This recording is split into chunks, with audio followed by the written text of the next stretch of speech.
It's time to head to the beach. That's right, today we're going to be creating a beach scene with shells, sand, rocks and water made of resin.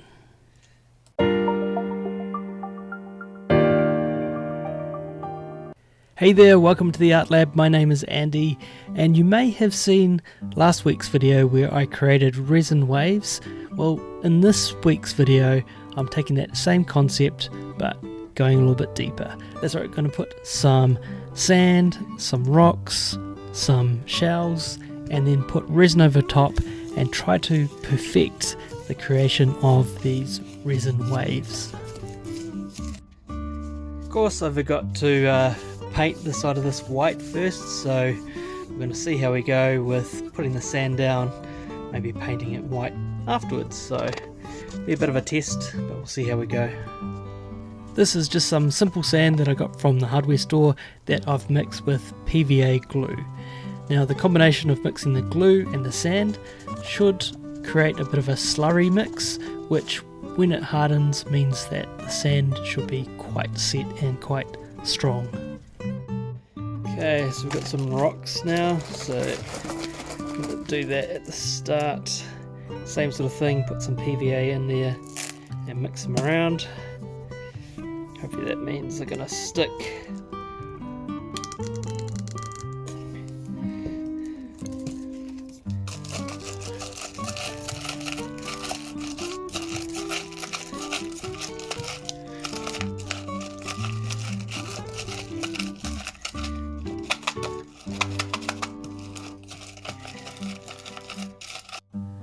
So with these little rocks, I really wanted these to be the front of the beach, and this is where I'm just going to spread them out and try them have them a little bit higher than the sand level. This way it should add some depth to the water once we add that resin and start working on that effect.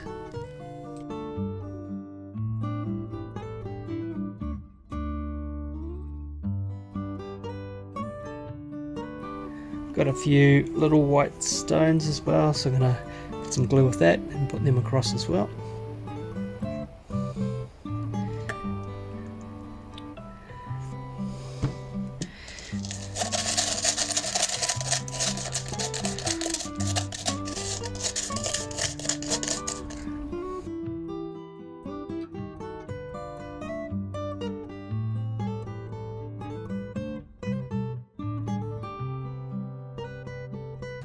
Put a dab of glue on the bottom so they kind of stick.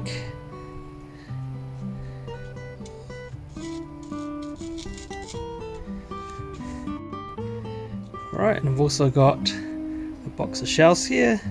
I got these from Temu, and I'm going to just place a few of these around to give that seascape experience.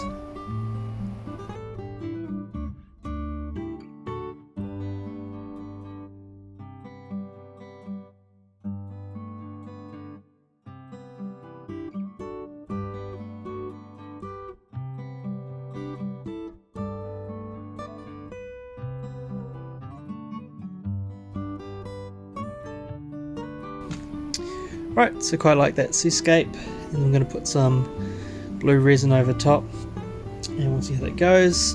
The theory is here that this PVA glue should dry clear. It should, some of these colours in these rocks should come out a bit, and hopefully we can get some cool looking seascape. And if I stuff up, then it's a big waste of resin, but we can do is experiment. Right, so we've got the tray completed and we've got our base coat. Now we need to go and put the resin in there. I'm going to have to sand and paint this white later, and maybe I'm going to leave it natural wood on the inside here. We'll just see how it comes out. Now we'll just have to calculate how much resin we need and get on with the pour. Hopefully this attempt at doing these surface resin waves is a lot better than my first time. I wanted to make sure that I wasn't going to spill any resin on the wood frame, and so I just put some painter's tape around the edges here, and that's just going to mean that that's less sanding for me to do if any of that resin gets on there. So I actually decided to go with a emerald green as the dye for the resin for the first layer, which is going to seal the sand as well as those rocks. And the reason I did that was just to give it a bit of depth.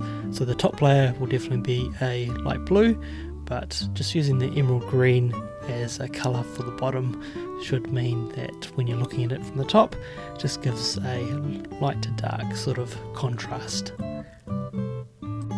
I actually split up this first initial pour into two. The reason I did that was the initial pour that I'm doing here up the front of the beach is uses slightly less dye, whereas I used more dye for what's going to be the deeper end of this artwork.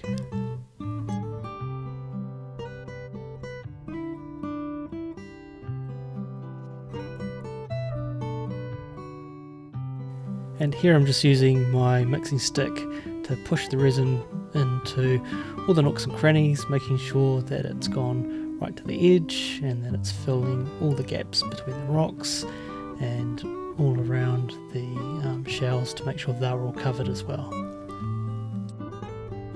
By ensuring that this resin covers everything in this very first layer, it means that when we do the deeper layer, which is going to be the blue colour, that we don't have any bubbles coming out of the material that we've used. So it just prevents more bubbles getting to the resin. So that's got to be a good thing when you're talking about oceans and water. And talking about bubbles, it's into the vacuum chamber with the next layer of resin. So this is actually the next day. The first layer has hardened and now we're degassing the resin to remove as much air out of it as we possibly can.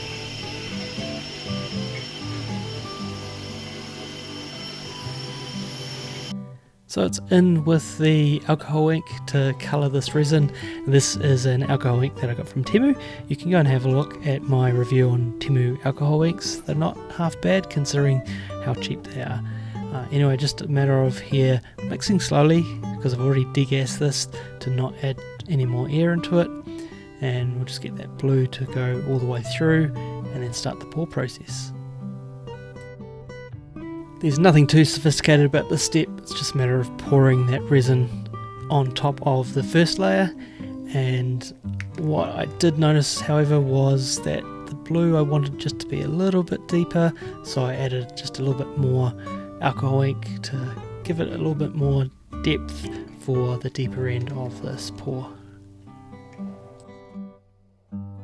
So I've got some special content for you if you hang around at the end of this video. There's some bloopers, so you can wait and have a look at that. In the meantime here, we're just getting rid of any air bubbles that may have surfaced. Right, and so now this is the make or break of this artwork. So this is the technique that I did in my previous video where I created some resin waves, but I had a whole lot of learnings from that, i.e. made lots of mistakes. So I'm hoping I've learnt from that and I get it right this time.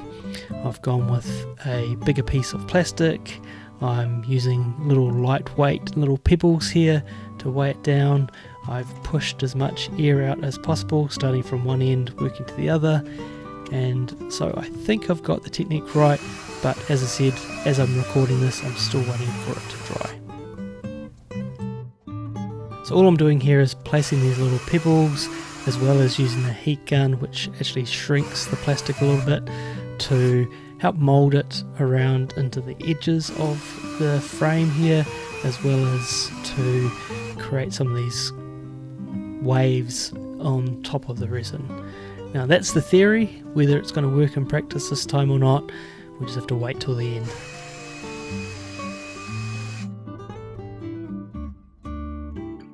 One thing you'll notice here is that these pebbles are kind of in lines, and my thought here was that if these help the resin sink in those areas, then in between them there'll be a bit of a crest, and that will sort of mimic what the waves will look like coming into a shoreline.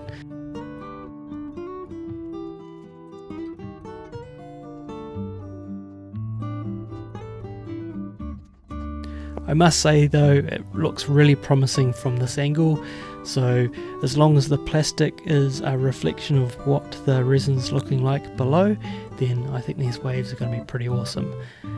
I'm still waiting for it to dry, so I'm only going to know tomorrow when I should be able to finish this video and get it uploaded, whether or not this was successful. I had to actually wait an extra 2 days for this resin to cure, that's why this video is so late being uploaded.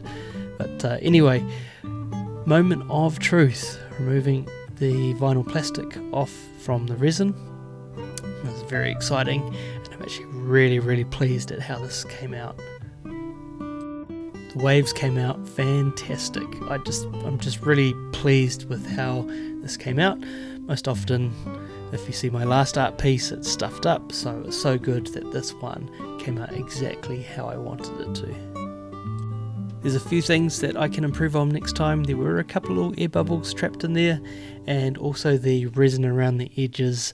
It was just too hard to get off and trim that, but overall I am so pleased with how this has come out. The effect where you can look through the resin and see the shells and the sand and the rocks is really effective. Quite finished yet, I've got one last thing to do, and that's to paint the frame. See you in a second. So here we are, the finished artwork. I'm really pleased with how this came out. The waves are perfect, the depth with the sand and the rocks and the shells just really show off, probably more in real life than what they do on the video, but I'm going to leave you with some video clips just showing you some of the finished artwork, and there's a blooper to watch at the end. If you did like this video, please don't forget to give us a thumbs up, and if you're not a subscriber already, click the subscribe button so you can see more videos like this. Until next time, keep creating.